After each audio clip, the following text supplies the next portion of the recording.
बच्चे यहाँ पर हेडिंग डालें concept of director circle, no problem. आप सभी लोग हेडिंग डालिए एक बार जरा, कंसेप्ट ऑफ डायरेक्टर सर्किल। तो व्हाट इज डायरेक्टर सर्किल मैं आपको आराम से बताता हूँ, जरा पहले समझो, क्योंकि यहां से अगर आपको कंसेप्ट क्लियर हो गया तो आप फिर ये जो बातें पूछ रहे हो ये सब एक एक करके झमाझम क्लियर आपकी हो जाएंगी जी। तो सभी सब लोग यहाँ पर हेडिंग डालिए कंसेप्ट ऑफ डायरेक्टर सर्किल। तो सबसे पहले आप ने जैसे अभी देखा कि आपने एक सर्किल बनाया है, ठीक है। तो सर्किल के लिए सबसे पहले हम लोग ऐसा सोचते हैं कि सबसे पहले हमने एक सर्किल की इक्वेशन एज्यूम कर लेते हैं। सर्किल की इक्वेशन क्या है? ये सर्किल की एक स्टैंडर्ड इक्वेशन है, this is x square plus Y square equal to A square, ठीक है। तो हमने एक सर्किल की इक्वेशन बना ली, this is x square plus Y square is equal to A square, ठीक। This is the equation of circle. अब बच्चों यहाँ पर आपको देखना होगा, जैसे मैंने आपकी यहाँ पे एक सर्किल की इक्वेशन बनाई तो उसका सेंटर है 0,0 और रेडियस होगी a यूनिट। तो ये आप भी बना सकते हो, देख तो कोई हाई फाई बात है नहीं। तो ये मैंने बना दिया। अब बच्चों यहाँ पर आपको एक कंसेप्ट फॉलो अप करना है। जैसे मैंने एक सर्किल पे एक टैंजेंट ड्रॉ की, लेट्स से हमने एक सर्किल पे टैंजेंट ड्रॉ की, तो ये बच्चों मैंने एक सर्किल पे एक टैंजेंट ड्रॉ की, ठीक। टैंजेंट की इक्वेशन जनरली मैंने जो अपने लेवल पे बताई है मैं वही बता देता हूँ। जैसे आपने लिखा y equal to mx plus C, this is the equation of tangent. तो आप कहोगे कि सर आपने इतना तो थोड़ा बहुत शायद कभी पढ़ाया होगा या किसी बैच में आपने पढ़ाया हो सकता है, अपने बैच में ना पढ़ाया हो। तो सर आपने कंसेप्ट ऑफ टैंजेंट बताया था कि आप क्या करोगे कि दोनों इक्वेशंस को, यानी लाइन की इक्वेशन और कर्व की इक्वेशन को सॉल्व करोगे, और सॉल्व करके आप ऑटोमेटिक उसमें चेक करोगे कि वो x में क्वाड्रेटिक बन जाएगी। और x में क्वाड्रेटिक बनने का मतलब आप उसका डिस्क्रिमिनेंट इक्वल टू 0 कर दोगे। क्यों 0 करोगे? क्योंकि ये लाइन इस कर्व को एक ही जगह टच कर रही है, यानी कि दोनों को सॉल्व करने पर एक ही रूट आना चाहिए। और एक रूट तभी आ सकता है क्वाड्रेटिक इक्वेशन का जब उसका डिस्क्रिमिनेंट इक्वल टू 0 हो। लेकिन अगर ये लाइन दो जगह कट करेगी तो डिस्क्रिमिनेंट ग्रेटर देन 0 हो जाएगा। तो ये कंसेप्ट आपको क्लियर होना चाहिए। अगर कोई भी लाइन किसी भी कर्व की टैंजेंट होती है तो ऐसे केस में उसका डिस्क्रिमिनेंट इक्वल टू 0 करना पड़ेगा दोनों को कंबाइन करने पर। तो मैंने जिससे y equal to mx plus C यहां पर डाल दिया। डालने के बाद मैंने इसको सिंप्लीफाई किया तो ये बन गया X square M square x square plus C square plus 2mxc is equal to A square. ये बन गया, ठीक। अब मैंने क्या, जरा इसको सही ढंग से के लिखो और इसमें जो है टर्म्स कलेक्ट करो। तो बच्चों मैंने इसमें टर्म्स कलेक्ट कर दी है, this is C square minus A square equal to 0। अब आपने कहा इसका डिस्क्रिमिनेंट इक्वल टू 0 करें, तो सभी बच्चे जरा इसका डिस्क्रिमिनेंट इक्वल टू 0 करके बताएं जरा क्या कंडीशन आ रही है। Discriminant this is a is 1 plus M square. सभी बच्चे अपनी कॉपी में इसका डिस्क्रिमिनेंट इक्वल टू 0 करें और मेरे को बताएं जरा यहाँ पे कंडीशन क्या आ रही है। This is b square minus 4ac equal to 0। तो बच्चों मैंने कंपेयर कर दिया, this is 4m square c square minus 4ac, ये बच्चों हो गया a और ये हो गया c। तो बच्चों ये क्या कंडीशन आ रही है अगर आप मेरे को बता पाए जल्दी। This is m square c square minus this is c square minus a square plus m square, आप भी कर सकते हैं, m square c square minus m square a square equal to 0। जरा देखिए मैंने सही लिखा है sir c square minus a square minus a square m square equal to 0। क्या आ रही है बेटा, कंडीशन बता देना। Sir c square is equal to a square times 1 plus m minus square. a square m square. देखो ये condition आ रही है क्या, ऐसी यस है सर, क्या? यस सर, यही आ रही है, यही आ रही है। हाँ ओके थैंक यू। तो बच्चों अगर आप ध्यान से देखें तो ये c की वैल्यू आ रही है, और यानी कि c की वैल्यू अगर आप लिखना चाहे प्रॉपर्ली तो c की वैल्यू हो गई plus minus a times root of 1 plus m square. तो अगर आप लिखना चाहें तो इसमें क्या करेंगे, जो टैंजेंट की इक्वेशन होगी that is equation of tangent, equation of tangent बन जाएगी आपकी y equal to mx plus C. C की वैल्यू होगी plus minus A times under root 1 plus M square. Check कर लेना, बस यही आ रही है। अब बच्चों देखो यहाँ पर करना क्या होगा, आप कहोगे कि सर यहाँ पे तो एक टैंजेंट निकली नहीं, यहाँ पे तो दो टैंजेंट निकली है, ठीक है। अब बच्चों क्या होता है यहां पर ध्यान दीजिएगा, यहीं से रेडिकल एक्सिस का कंसेप्ट भी क्लियर होता है। अगर रेडिकल एक्सिस ऐसी एक्सिस को कहते हैं बेटा जहां से डाली गई दो टैंजेंट्स आपस में परपेंडिकुलर होती है। कंसेप्ट समझ लीजिएगा, रेडिकल एक्सिस उसे कहते हैं जहां से डाली गई दो टैंजेंट्स आपस में परपेंडिकुलर होती है। तो पहले तो अभी मैंने आपके सामने दो टैंजेंट्स अभी आपके सामने लिखी, ठीक है। अभी हमको करना क्या है, यहां पर थोड़ा सा लोकस का कंसेप्ट जनरेट करना पड़ेगा। लोकस का कंसेप्ट कहने का मतलब यह है कि हमें एक ऐसे पॉइंट का लोकस निकालना है जहां से डाली गई टैंजेंट्स के बीच का एंगल 90 डिग्री हो, ठीक है। तो तुमने कहा कि सर हमने एक ऐसे पॉइंट का लोकस निकालना जहां से डाली गई टैंजेंट्स के बीच का एंगल 90 डिग्री हो, तो हमने उस पॉइंट को मान लिया, ये देखिए मैंने उस पॉइंट को यहां पे लेट कर लिया h के, हमने उस पॉइंट को लेट कर लिया h के, और h के से हमने क्या किया, एक टैंजेंट ड्रॉ की। तो बच्चों जब हमने h के से एक टैंजेंट ड्रॉ की तो टैंजेंट की इक्वेशन तो y equal to mx plus c है, c की वैल्यू मैं बता चुका हूं। अब ये जो टैंजेंट है ये किससे पास कर रही है, h k से भी पास कर रही है, तो उस टैंजेंट को आप h k से पास करा दो। तो जैसे ही पास कराओगे तो क्या हो जाएगा, k is equal to m h plus minus a under root of 1 plus M square. तो यहां पे आपको लोकस का भी कंसेप्ट क्लियर होना चाहिए। लोकस का मतलब अगर आपके पास आपको कोई कंडीशन निकालनी है, आपको एक ऐसा पाथ निकालना है, एक ऐसा लोकस निकालना है जहां से डाली गई टेंजेंट्स के बीच का एंगल 90 डिग्री है, तो पहले तो वो बात की बात है 90 डिग्री है। पहले तो आप ये करो कि अगर आपको उस पॉइंट का लोकस निकालना है तो हम सबसे पहले उसको h के लेट कर लेते हैं।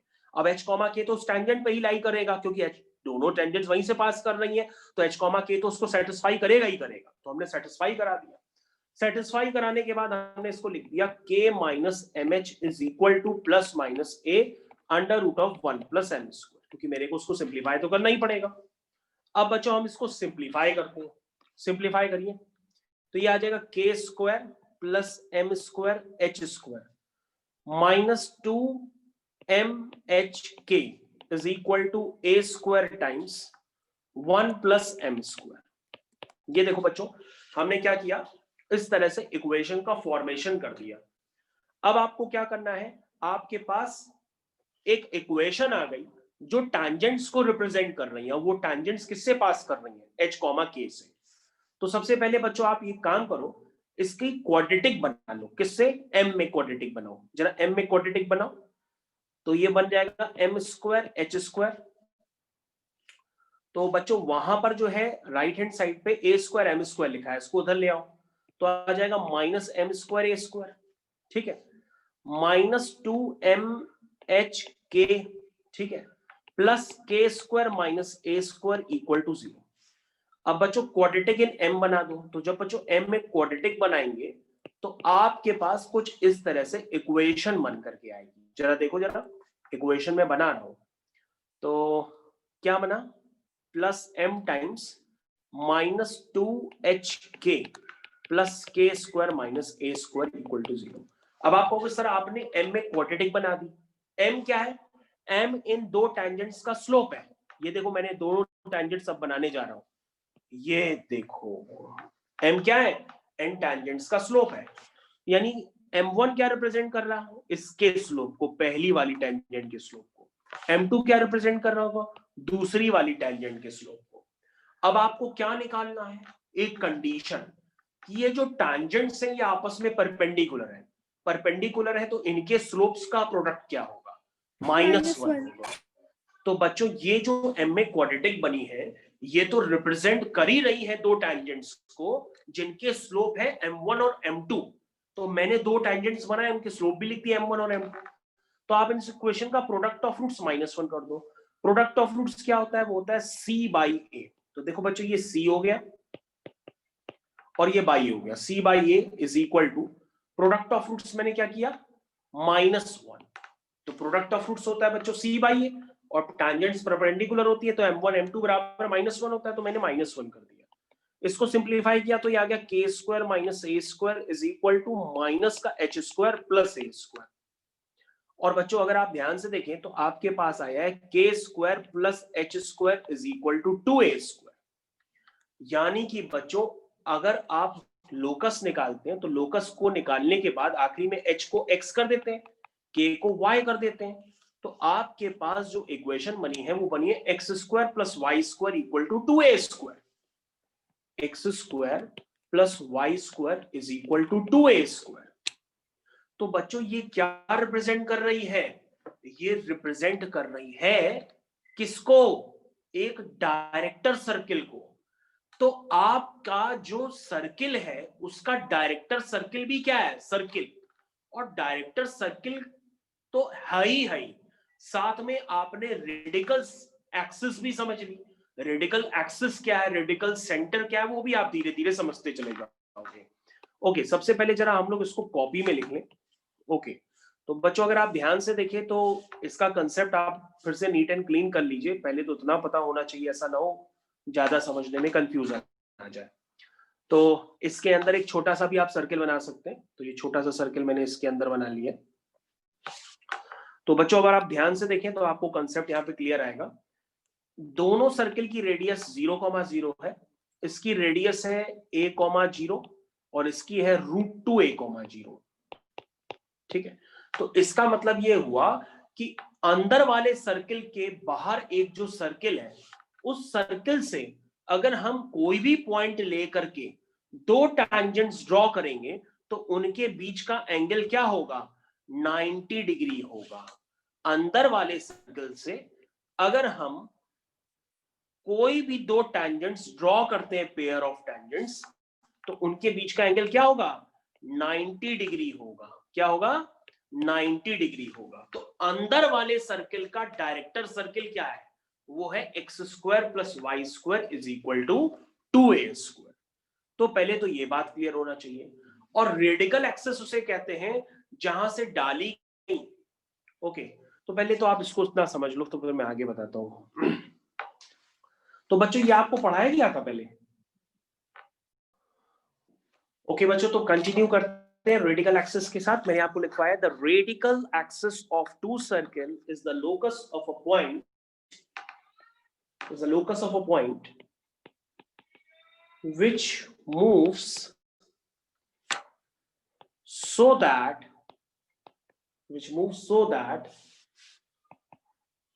the length of the tangents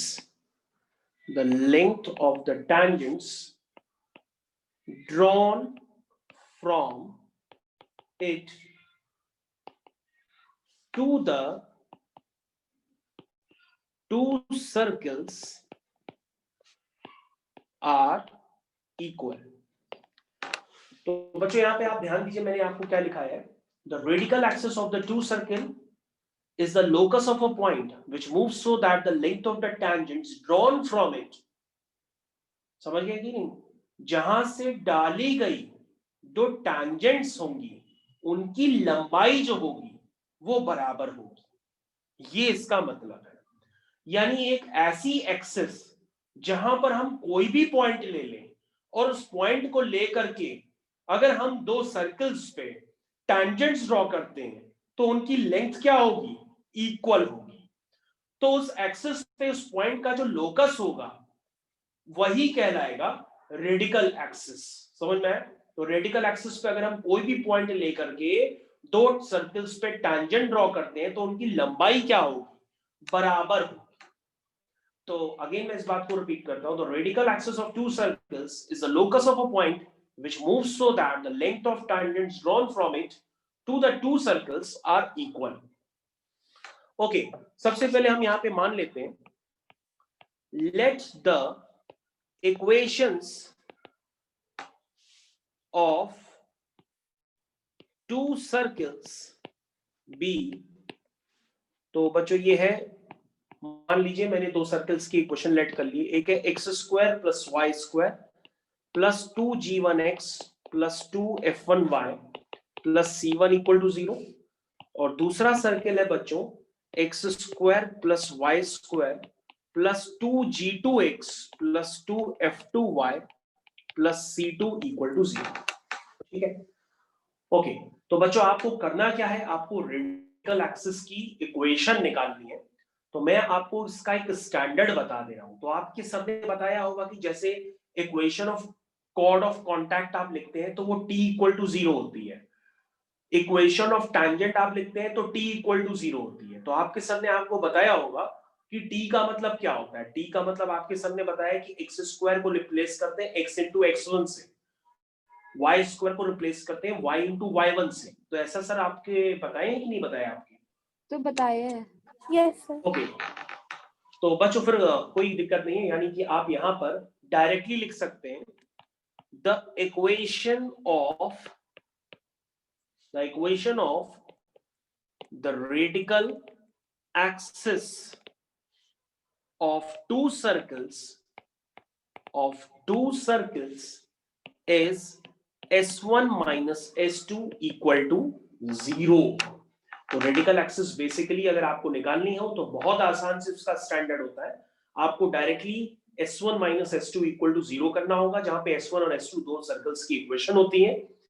आपके पास डायरेक्टली रेडिकल एक्सिस निकल आएगी और उस एक्सिस पे अगर आप कोई भी पॉइंट लेकर के इन दोनों सर्कल्स पे टैंजेंट ड्रॉ करते हैं तो उनकी लेंथ क्या होगी, इक्वल होगी। मेरे ख्याल से अब आपको पूरी तरीके से क्लियरिटी आ गई होगी। ठीक है, तो सभी बच्चों को ये बात पूरी तरीके से समझ में आ गई होगी। लेकिन अगर आप अभी भी नहीं समझ पाए हैं तो इसके लिए आपको फिर हमें एक क्वेश्चन भी करा देता हूं, तो क्वेश्चन से आपको और ज्यादा समझ में आएगा। तो आप इसके लिए क्वेश्चन भी कर सकते हैं। क्वेश्चन है बच्चों, ये रहा आपकी स्क्रीन पे। क्वेश्चन है बच्चों, prove that the circle x square plus Y square minus 6x minus 4y plus 9 equal to 0, ठीक है, बाइसेक्ट्स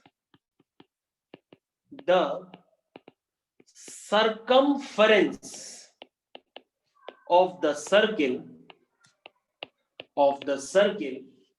सर्किल है आपका y square minus 8x minus 6y plus 23 equal to 0।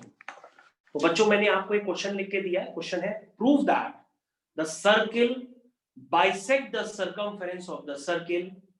आपको दोनों इक्वेशंस साफ साफ गिवन है। तो बच्चों इसका क्या मतलब हुआ हिंदी में कि आपके पास एक S1 गिवन है, तो सबसे पहले आप S1 लिखिए। तो S1 क्या है बच्चों, this is x square plus Y square minus 6x minus 4y plus 9 equal to 0।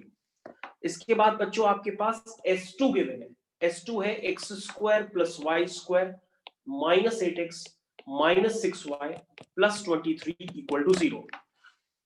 ठीक है, यहां पे एक्स स्क्वायर प्लस कर लेना, मैंने प्लस नहीं किया था। तो बच्चों आपके पास S1 और S2 तो गिवन है। ठीक, अब आपको क्या निकालनी है कि एक सर्किल दूसरे सर्किल की सर्कमफेरेंस को क्या कर रहा, बाइसेक्ट करता है, दो बराबर हिस्सों में बांटता है। तो इसका मतलब क्या हुआ, दैट मींस अगर हम इन दोनों सर्कल्स की क्या लिखना चाहें, रेडिकल एक्सिस, तो वो रेडिकल एक्सिस किसका काम करेगी, कॉमन कॉर्ड का भी काम करेगी, क्योंकि दोनों की कॉर्ड क्या होगी, कॉमन होगी। तभी तो एक सर्किल दूसरे सर्किल की सर्कमफेरेंस को क्या करता है, बाइसेक्ट करता है। तो दोनों की कॉर्ड क्या होगी, कॉमन होगी। ये इसका मतलब निकल करके आएगा। तो अगर आप लिखना चाहें तो एक वो भी लिख सकते हैं कि equation of common chord of circle which is also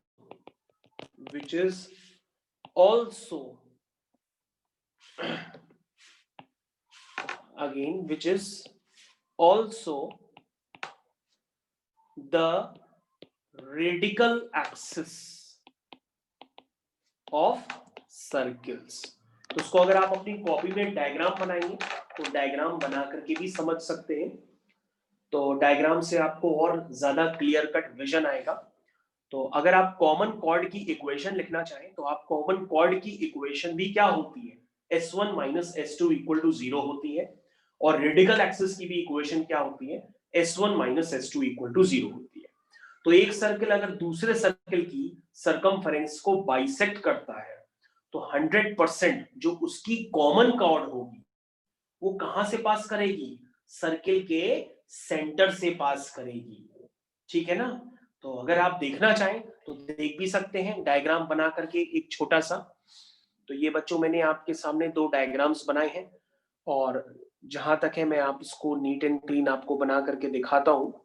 तो दिस इज द एक वे है बनाने का, और मैं इसकी आपको एक कॉमन कॉर्ड भी दिखाता हूं। तो this is the common chord. तो बच्चों आप देख सकते हैं किस तरह से कॉमन कॉर्ड है, और एक सर्कल दूसरे सर्कल की सरकमफेरेंस को बाइसेक्ट कर रहा है, 2 बराबर हिस्सों में बांट रहा है, और दोनों की जो कॉमन कॉर्ड है वो कहां से पास करेगी, जो पहला सर्किल है उसके सेंटर से पास करेगी। बोलो भाई, समझ में आ रहा है? डायग्राम से समझ में आना चाहिए। तो बच्चों जब हम S1 minus S2 equal to 0 करेंगे तो आपके पास इक्वेशन जो बन करके आएगी वो इक्वेशन बन करके आएगी 2x plus 2y minus 14 equal to 0, और इसको और भी सिंप्लीफाई करेंगे तो ये बन जाएगी x plus y minus 7 equal to 0। अब बच्चों आप चेक कर लो कि जो सर्किल का सेंटर है वो क्या है। सर्किल का सेंटर आप निकाल करके चेक कर लो एक बार, क्या आ रहा है इस सर्किल का सेंटर। तो कैसे निकालेंगे? 4,3। 4,3। तो बच्चों चेक कर लो आप, इसको 4,3 सेटिस्फाई भी करना है, ठीक है ना। तो दिस इज द वे। तो बच्चों हमने इस बात को प्रूफ कर चुके हैं कि अगर 4,3 इसको सेटिस्फाई कर रहा है तो उसका मतलब 100% एक सर्किल दूसरे सर्किल की कॉमन कॉर्ड को क्या कर रहा है, उसकी सरकमफेरेंस को बाइसेक्ट कर रहा है। ठीक है, हेंस 4,3 सेटिस्फाइज। ठीक है, तो ये बच्चों S1 बराबर 0 है और ये S2 बराबर 0 है। तो 100% आप समझ गए होंगे 4,3 है वो सेटिस्फाई कर रहा है S2 equal to 0, that is hence proved. तो आप इसका कंसेप्ट पूरी तरीके से समझ गए होंगे। तो बेटे आप तुमको समझ में आया रेडिकल एक्सिस का कंसेप्ट क्या है? Yes sir. तो सभी बच्चे अब एक काम कर लें, सभी बच्चे अपनी कॉपी में एक काम करें। सभी बच्चों को क्या करना है, आप लोग एक काम करो, आप एक डायरेक्टर सर्किल की इक्वेशन निकालो फॉर द इलिप्स। इलिप्स के लिए डायरेक्टर सर्किल की इक्वेशन क्या होगी? जैसे आपने क्या पढ़ा था अभी, आपने पढ़ा कि सर ने एक इक्वेशन बनाई थी x square plus Y square equal to A square. इसका जो बच्चों डायरेक्टर सर्किल मैंने बनाया वो क्या बनाया, इसका डायरेक्टर सर्किल था x square plus Y square equal to 2a square. उसी तरीके से बच्चों इलिप्स होता है x square plus upon a square y square upon b square equal to 1। ठीक है, तो बच्चों इलिप्स के लिए भी एक डायरेक्टर सर्किल होता है। तो डायरेक्टर सर्किल जो इलिप्स का होगा वो क्या होगा, कोई बता सकता है बच्चा? क्योंकि इसका कंसेप्ट बहुत बड़ी जगहों पे यूज होगा। तो आप कहोगे सर ये तो हमारे लिए बहुत ही आसान सा काम है, क्योंकि सर आपने ऑलरेडी थोड़ा बहुत तो इलिप्स पढ़ाया ही है। तो मैं आपको डायग्राम से 1 सेकंड के अंदर अभी क्लियर करके देती हूँ। तो डायग्राम अभी मैं आपकी स्क्रीन पे जस्ट बना रहा हूँ, तो डायग्राम आप भी हमारे साथ बना सकते हैं। तो बच्चों ये आपके सामने एक जस्ट मैंने अभी अभी एक फॉर्मेशन किया है, और बच्चों आप देख सकते हैं किस तरह से मैंने 2 टैंजेंट्स ड्रॉ की हैं। तो मैंने आपको ये कंसेप्ट बताया था कि इलिप्स पे अगर आप कोई टैंजेंट ड्रॉ करते हो तो वो होती है y equal to mx plus c, और c की वैल्यू क्या बताई थी बच्चों मैंने, plus minus under root of a square m square plus b square. तो क्या आपको ये बात याद है कि इलिप्स के लिए कंडीशन ऑफ टेंजेंसी के लिए बिल्कुल वही सेम कंसेप्ट लगाना है, यानी कि आपको सबसे पहले इलिप्स की इक्वेशन में y equal to M x plus c put करना है, सिंप्लीफाई करना है, उसका डिस्क्रिमिनेंट इक्वल टू 0 करना है। तो बच्चों वहां से c की वैल्यू आ जाती है plus minus under root of A square M square plus B square, जिसको मैंने आपको बता रखा है कि आप इसको डायरेक्टली याद रखो। अब बच्चों आपको क्या करना है, इस इलिप्स का एक डायरेक्टर सर्किल निकालना है। तो डायरेक्टर सर्किल की क्या कंडीशन होती है कि एक ऐसा पॉइंट जहां से डाली गई टैंजेंट्स के बीच का एंगल क्या होगा, 90 डिग्री होगा। तो बच्चों वो पॉइंट लाई कहां पे करेगा, तो कहोगे सर लाई तो वो टैंजेंट पे ही करेगा, और एक टैंजेंट की जनरल इक्वेशन आपको तो पता ही है। तो सर हाँ, टैंजेंट की तो जनरल इक्वेशन पता ही है। अब आपको एच के का लोकस निकालना है जो टैंजेंट से ही पास करेगा। तो लोकस निकालने के लिए हमने उसको उसी से सेटिस्फाई करा दिया। ठीक है, तो चाहे प्लस वाला साइन लो, चाहे minus of A square M square plus B square वाला लो, क्योंकि स्क्वायरिंग करेंगे तो बात तो सेम ही आएगी। तो बच्चों अगर इसको एच कॉमा के टैंजेंट को सेटिस्फाई करेगा तो इक्वेशन इस तरह से बन जाएगी। फिर हम इसको क्या करेंगे, सिंप्लीफाई करेंगे। जैसे ही बच्चों अगर हम इसको सिंप्लीफाई करेंगे तो कोई बच्चा बता सकता है यहां से क्या इक्वेशन बनेगी एम में, तो this will becomes k square plus M square H square minus 2mh k is equal to A square M square plus B square. तो बच्चों अगर यहाँ पे आप m में क्वाड्रेटिक बनाएंगे तो क्वाड्रेटिक बन करके तैयार हो रही है, आप थोड़ा सा तसल्ली रखो बस। तो this is quadratic in m। ठीक, और बच्चों आपके पास क्या कंडीशन है, आपको डायरेक्टर सर्किल निकालना है, यानी इस पॉइंट से जो आप दो टैंजेंट्स ड्रॉ करोगे उनके बीच का एंगल क्या होगा, 90 डिग्री होगा। क्या होगा, 90 डिग्री होगा। ठीक है, तो यानी कि आपको क्या करना है, h कॉमा के से पास होने वाली जो दो टैंजेंट्स हैं उनके स्लोप हो गए m1 और m2। तो आप क्या करेंगे, इनके स्लोप्स का प्रोडक्ट निकालेंगे। प्रोडक्ट क्या होगा, c बाई ए। देखो बिल्कुल वैसे ही मैंने प्रोसेस किया और मैंने लोकस की कंडीशन फुलफिल करा दी, क्योंकि परपेंडिकुलर टैंजेंट्स हैं तो उनके स्लोप का प्रोडक्ट क्या होगा, -1 होगा। ठीक है, तो अगर आप बच्चों ध्यान दें तो आपके पास कंडीशन आ गई है, और लोकस निकालने के बाद हम h को x कर देते हैं, k को y कर देते हैं, तो आपके पास कंडीशन आएगी x square minus y square is equal to A square minus B square. तो बच्चों क्या आपने ये डायरेक्टर सर्किल की इक्वेशन निकाली थी, ध्यान दीजिएगा। तो यहाँ पे कुछ मिस्टेक हो गई है, उसको आप सही कर लीजिएगा। तो ये हो गया माइनस का एच स्क्वायर प्लस का क्या हुआ, माइनस का एच स्क्वायर प्लस का ए स्क्वायर। ठीक है, उसके बाद ये हो जाएगा माइनस का एच स्क्वायर प्लस का k square a square plus B square. Now it is okay.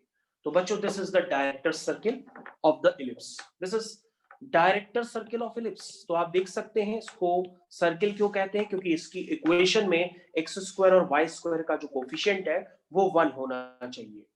तो इसलिए हम इसको क्या कहते हैं, डायरेक्टर सर्किल ऑफ इलिप्स। ठीक है, तो ये कंसेप्ट आप लोग को क्लियर हो गया होगा 100% तरीके से, अब इसमें भी आपको कोई दिक्कत नहीं आई होगी। और ये भी कंसेप्ट बच्चों आपको क्लियर हो जाना चाहिए कि अगर आपके पास कोई हाइपरबोला की इक्वेशन दे दें, ये बच्चों हाइपरबोला की इक्वेशन होती है। ठीक, अगर बीच में प्लस साइन है तो इलिप्स की इक्वेशन, बीच में माइनस साइन है तो हाइपरबोला की इक्वेशन। तो अगर आप किसी भी हाइपरबोला पे क्या निकालोगे, डायरेक्टर सर्किल, तो उसका भी यही कंसेप्ट होगा।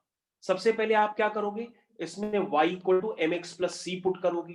ठीक है, फिर टेंजेंसी की कंडीशन निकालने के लिए हम क्या करेंगे, इसका डिस्क्रिमिनेंट इक्वल टू 0 करेंगे। डिस्क्रिमिनेंट इक्वल टू 0 करने पर हमारे पास सी स्क्वायर इक्वल टू आ जाएगा A square M square minus B square. Ellipse में आता है प्लस बी स्क्वायर, यहां आता है माइनस बी स्क्वायर, यानी c की वैल्यू आ जाएगी plus minus under root of A square M square minus B square. यानी कि हमारे पास किसी भी कर्व, यहाँ पे तो कोई सी भी कर्व क्या है, यहाँ पे तो हाइपरबोला ही है। अगर आपने हाइपरबोला का शेप नहीं देखा है तो हाइपरबोला का शेप मैं आपको जरूर दिखा देता हूँ। This is the shape of hyperbola जो मैं आपकी स्क्रीन पे जस्ट अभी बनाने वाला हूँ। तो this is the shape of hyperbola, ऐसे बनता है बच्चों हाइपरबोला का शेप। तो अब आपको क्या करना है, यहाँ पर ये वाला कंसेप्ट तो अभी तक आप सीख ही चुके हैं कि अगर हम इस पे कोई भी टेंजेंट लेते हैं तो वो इक्वेशन होगी y equal to M x plus C की वैल्यू है plus minus of under root of A square M square minus B square.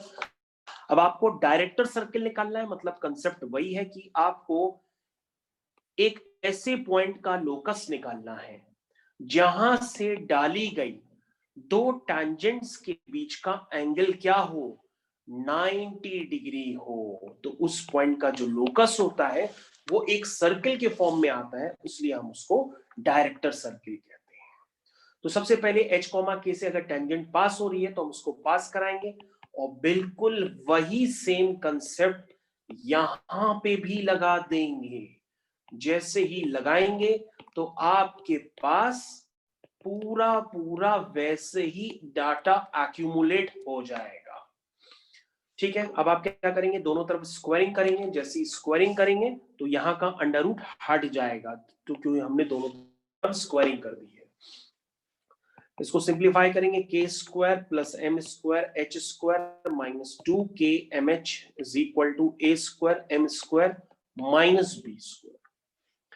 M में क्वाड्रेटिक बनेगी, M square times H square minus A square minus K times minus 2mh, this is K square.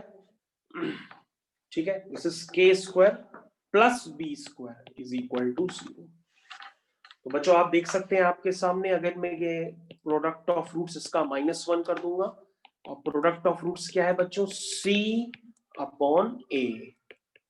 तो this is the director circle for hyperbola. यानी अगर आप concept समझ जाते हैं तो आप काफी कुछ कर सकते हैं। क्या आया, h square plus k square is equal to A square minus B square. Locus निकलने के बाद बच्चों हम h को x कर देते हैं, k को y कर देते हैं, तो आपके पास फाइनली आ जाएगा x square plus Y square is equal to A square plus B square, which is director circle of hyperbola. ठीक है, तो इस तरह के कंसेप्ट होते हैं बच्चों जो आपको रिव्यू कराया जाते हैं। बच्चों अगर आपने नहीं भी पढ़ा है या आप पढ़ेंगे भी तो आपको बहुत जल्दी समझ में आने वाला है, आपको कहीं कोई कंफ्यूजन नहीं आएगा।